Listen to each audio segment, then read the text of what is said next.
Alright, so we've got a Android TV here set up on just a projector here, as you can see right there. Pretty decent little UI.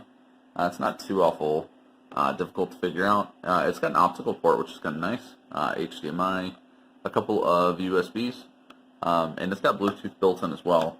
I have tried it out on here with like a PlayStation controller. It hooks up just fine. Seems to do a decent job. Whenever you're jumping around here, it's not too bad actually. Pretty simplistic UI. I probably wouldn't give it to anybody that wasn't semi-technical. But whenever you run through here, you can sign in with your Google account and come to this home page right here. Also gives you the browser functionality. Isn't all that intuitive or easy, but you have like a little mouse button here on your controller. You can see right in there, and it gives you that cursor, as you can see, kind of moving around over there. And you can always click it and get rid of it too. Unfortunately, it doesn't take away the cursor after you use that, so it's kind of weird. It eventually fades, but it makes it relatively simplistic if you kind of want to click around.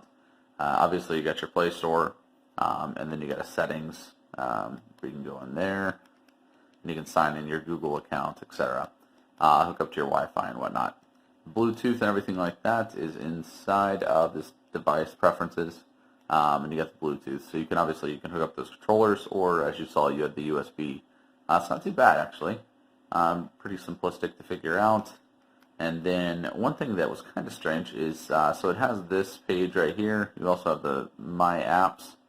If you click into it there, then you see kind of one view here, and it's got your different apps. It comes with like Kodi, although it's named something else. I kind of cleared it up on here.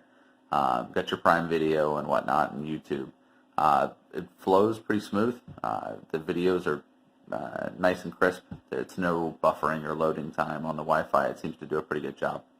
Also on here, as I was saying, you get one view up here if you are doing the My Apps screen.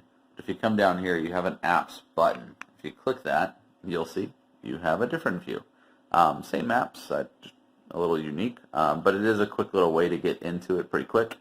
And again, I've kind of played around with it quite a bit. I'm trying to break it. That's kind of what I do, just to see if it'll freeze up or lock up anywhere, and it doesn't seem to.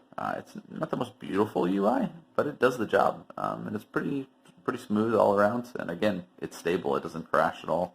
It even gives you a little ability to clean the memory up here. If you start opening a ton of apps, it'll clear them all out for you.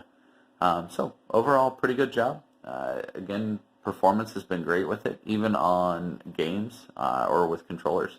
So try it out.